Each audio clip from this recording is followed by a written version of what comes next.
so many injuries this week. Just needed to charge some stuff. Ah, so I'm gonna pour myself another one. We got Uskiba, 15-year blended Highland Scotch. Because Scotch is what needed after the disaster that we had. So if you were watching on YouTube, I chugged like my first glass. 'Cause I just needed to after that weekend of just so many injuries. Also, if you're watching on YouTube, sorry for the bad lighting. I'm actually on the road for work. I'm staying in downtown Austin, where the homeless people have taken over. So seriously, it's disgusting. I can't wait for the pandemic to be over. And please, you fucking idiots, wear a mask. It's not over yet, at least until there's a vaccine. So, all right. So the good news is that I won 8 out of 9 leads this week. The game I lost was due to Emmanuel Sanders and the fucking Saints. So I learned my lesson. Made a fool out of me on Monday Night Football. And like I always say, I hate Monday Night Football. I'm not going over all the injuries. It's just too many. It's just going to take up too much time. And it just makes me sad. It just makes me really fucking sad. However, I did warn in an earlier episode that because of the lack of preseason, we were going to see a ton of soft tissue issues. Injuries, that's what I should say. And lo and behold, ACLs and hamstrings are getting blown out everywhere. So, bless your hearts, or should I say, bless your hammy. Lots of fab dollars are going to be spent this week. So, you need to watch that. I would actually try to save about 20%. I made this mistake last year. Like, I blew all of my fab in like week 3 and 4 because I really need to rebuild my team. And then I needed to rebuild it again in order to make the playoff, and I had nothing left. Now, most of the fab should be gone by week 8, but right now, only week 2 and 3. So, we're fine. But if you're doing a big overhaul, which I am in a couple of leagues, you try to save about 20%. So, like, at least $20 if you the $100 one. So, okay, let's do the hangovers. It's where I'll go over last week's cause and mistake, because this is an honest podcast. All right, so first off, a small apology to Kerryon Johnson, who fell into a touchdown last week. Well, I'm still not rostering you. I'd rather roster Miles Gaston. You're officially a Tippler's landmine. Let somebody else pick you up. I guess that's an apology, maybe not. All right, so my top 10 streaming flex options for the desperate last week. Scotty Miller. I don't know what happened here. I really don't. Like, he wasn't used at all. My bad. Drop him until further notice. Freaking Bruce Aaron. I swear to God. Emmanuel Sanders screwed me. Him and the Saints defense, they screwed me like really bad. So, and the Saints looked bad in general. Drew Brees looked old. Like, the Raiders and John Gruden had the Saints numbers. Sanders did not look like himself. I mean, I love the guy. I'm an SMU guy myself, but he's now a drop for me. Like, unless I have the space, to hold him. I think I'm going to hold him in my dynasty league for like maybe a couple of weeks, but that's it. But he's a definite drop. Brandon Ayuk, he didn't do anything, which was surprising, but he's still a hold.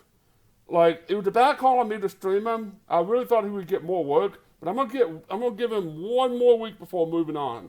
I want to see what he does with Nick Mullins. Unless you have like we do in a lot of my leagues to make the waiver wire competitive, like you only have 5 men allowed on your bench, or you're going through a big overhaul where you made a ton of mistakes, and you get the week where you need to make some moves, then he's a definite drop for me. Latavius Murray. This should have been the game that he got utilized more. He should have gotten at least 10 or 11 points. He's still a hold, but he's no longer a streaming option, and he is on the bubble. I know I was planning on holding him, especially if I had Kamara, but I'm at the point now where there are other options that could actually be streamed in desperate situations. So if you had to choose between picking up Murray or McKinnon in San Francisco, I would actually go McKinnon. So bad call by me. I shouldn't have streamed him, and I paid for it. So next, Logan Thomas. He's still like a favorite of Dwayne Haskins, and he just didn't do anything this week. I started him over. Gesicki, and wow, I messed that up. I still won the game, but Gesicki got like 20 points. He got like what 6. So I'm a big believer now where there are enough tight ends now that you can stream. I mean, even Drew Simple got like decent fantasy points. No one's picking him up. And believe it or not, like I actually like Logan Thomas for this week against Cleveland. So if you have him, go ahead and drop him unless you want to stream him. There are a lot of other good streaming options, which I'll talk about later. Malcolm Brown, I know had messed up his finger. He's a hold, but not a start. Bad call on my part. Let's get into the good stuff. All right, so James Robinson, I made the right call on that. He is, if you got it early on the waiver, it's good for you. If he's still on your waiver wire, grab him. I don't know why he isn't. I'm starting him in the flex for the next couple of weeks, especially if I have a double flex. Something special is going on with the Jaguars. We're like, it's kind of like the replacements, that old movie I like. They're putting up points. They've won a game. They almost won the last game. They're playing good football. So, cheers, man. Keep doing what you're doing. I'm becoming a fan of you guys. So, Corey Davis. I still hate this guy, but he did put up some solid numbers week 1. He put up 12. He put up something for week 2. I like him for one more week. I'm willing to stream him for one more week, and then I'm going to drop him. Because he gets where he lets people down. He gets 3 good games a year, and then he does nothing. And like last couple of recommendations, I recommended Minshew as a streamer. He was a top 12 quarterback again. So I'm streaming. I'm actually targeting him this week, and man, I'm trading him for Breeze. To be honest, in one of my leagues. And Trubisky, okay, yeah, he didn't do well. I thought that was kind of like a weird, like DFC, pick or something. But I actually kind of like him this week as well. It's just like one more opportunity. So those were my hangover calls. Some are good, some are bad, some are good memories. Most of them were horrible. Trying to predict the future here. We're not going to get them all right. So defense streaming, the Los Angeles Rams, I thought they were going to really shut down and get more points. They did put up top 12 points. They were in the top 12. But I like for my streaming defense to get at least 10. That's why you stream them. New Orleans was one of the ones I recommended. I played them. They cost me. Bad hangover. I did drink some scotch on that one. Oh, fucking New Orleans. I'm a Saints fan. That game hurt my heart. All right, Tennessee. Nope. Bleh. Bad recommendation on my part. Thank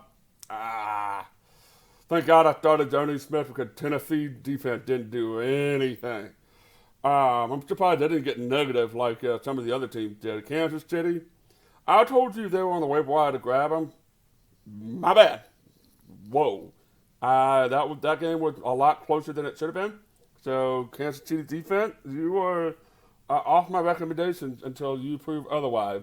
Lastly, my 2 kickers were Mason Crosby. Not bad. 11 points. Not bad. Tied for 6. I streamed him instead of Will Lutz. I would have swept on my lead. Zane Gonzalez, that was a great pickup. Tied for 4th with 13 points. Great job. All right, waiver stashes. From last week, I recommended Joshua Kelly. If you do not have Joshua Kelly, you go grab him right now and do whatever you can do. That man is going to be something special, and it's a great pickup if you got him. And go grab him and spend all your bad money if he's still on the waiver wire. But he's not. Sorry, the Southern Scotch is not a good idea. Gave me the hiccup. Benny Snell. I'm going to talk about him in the next episode later this week. But right now he's a hold. But I'm fading fast. He's a hold if I have Connor. But if, for example, if I had Christian McCaffrey and I had no depth, I may drop him for Mike Davis. Even though Mike Davis is only going to be good for 3 or 4 weeks. It's just something to get over the hump. And Mike Davis is not going to put up the point that Chris McCaffrey is. So, Adam Humphries, if you strain him, you got some points. You got about 11, 12 points. It's a tough one. I mean, I like the guy. They're utilizing him. But I think he got utilized because A.J. Brown was down. So I'm gonna hold on him in deeper leagues.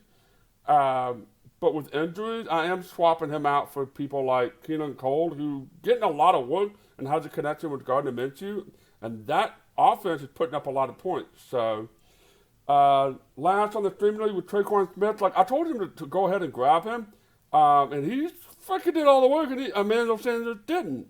So he's a hold right now. It's a possible flex to be discussed later this week. All right, so right now, we got a lot of, it's just waiver wire jungle this week. So we're just going to talk about who I'm targeting that I think are available in most leagues. So top waiver wire pick, obviously Joshua Kelly. Easy 30% of your fab. Easy. Next, Johnny Smith. I saw him in one of my leagues on the waiver wire, and I don't know how I missed it. So yeah, I'm grabbing him and dropping Dallas Goedert. That's how much fab money and replacements I'm spending on him. Next is Derek McKinnon. Kyle Shanahan's offense is in San Francisco. Someone's going to get the workload, and we all think it's going to be McKinnon. Mike Davis, if you have if you really need a running back to throw in for the next couple of weeks. I think Chris McCaffrey will not be out for 6 weeks. I think he'll only be out for 3 or 4. But it's still going to be a high ankle sprain. He's not going to be anywhere near 100%. So that means he'll just be an average running back instead of the stud that he is. So Devontae Freeman. I actually picked him up in one of my leagues where the running back's position on the waiver wire was a barren wasteland. So, and it looks like I made the right move. He went to visit the New York Giants. And from all reports that I'm seeing, it looks highly likely he's going to sign with the Giants. However, I think it would be hilarious if he actually signs with the 49ers, because they could do some work, and he knows the coaches over there. So I think that could be a surprise to me. But I think he's going to go with the Giants. I'm obviously going to, if I get him and they sign him, I'm going to start him. I'm not targeting. Nowhere on my list is Deion Lewis. I'm not wasting somebody else. That's a landmine. That's a Tippler landmine, and I am not focusing on him at all. So next, Darrell Henderson. Yes, I have requested him in a couple of leagues. I don't like it, but Cam Akers is hurt, kind of. Malcolm Brown is hurt, kind of. Darrell Henderson looked good this week. So if I got the room, I'm going to try to grab him. Next, quarterback, Gardner Minshew, Ryan Tannehill, everybody's league. I am going to try to grab either both or one of them.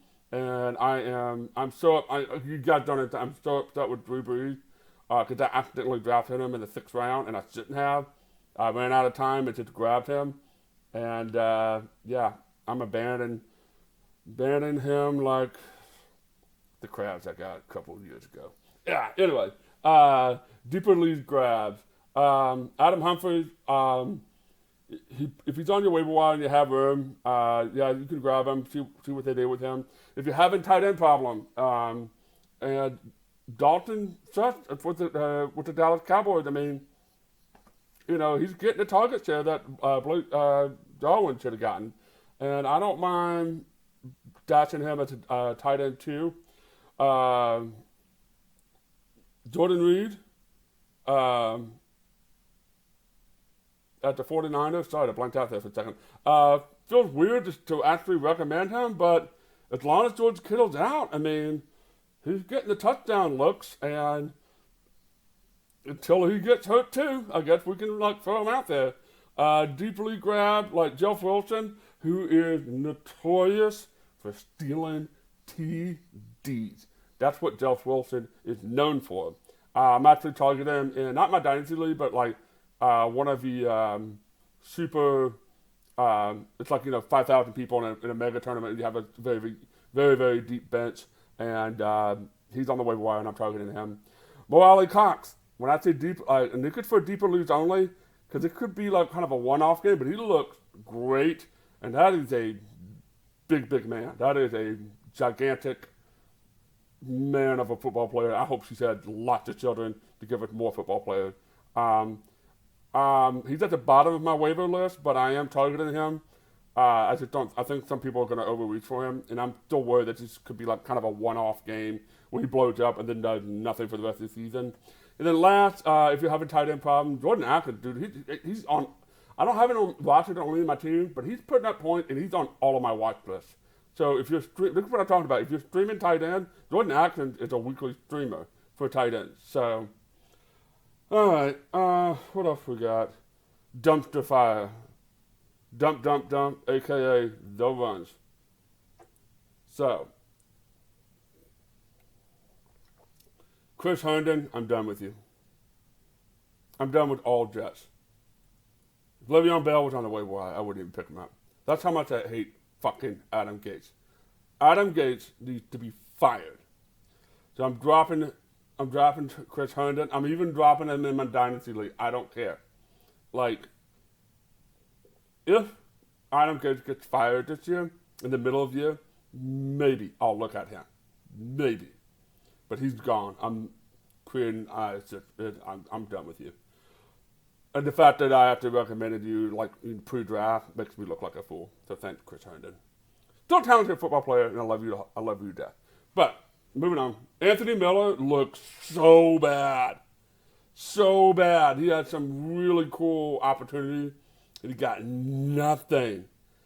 So I'm dumping him in 90% of my league to make room for other potentials like Keelan Cole. Other tight ends, Austin Hooper, Eric Ebron, they don't need to be on your team at all.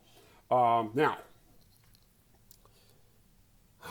if you have Rob Gronkowski on your roster, I want you to go stand in the corner and stay there until my next episode later this week.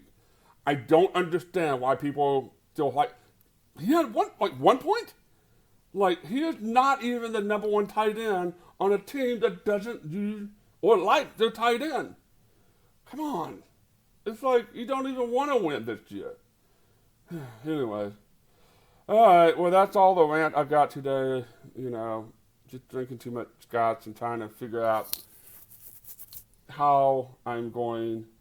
Even though I won a lot of games this week, I won by luck. And I don't like winning by luck. So, thanks for listening, and the Fantasy Tippler is now available on Spotify and YouTube. So hit that subscribe button for me. It only takes 2 seconds. You can also follow me on Twitter at this_guy_drinks. And you can also email me your fantasy question at thefantasytippler@gmail.com. Thanks for watching.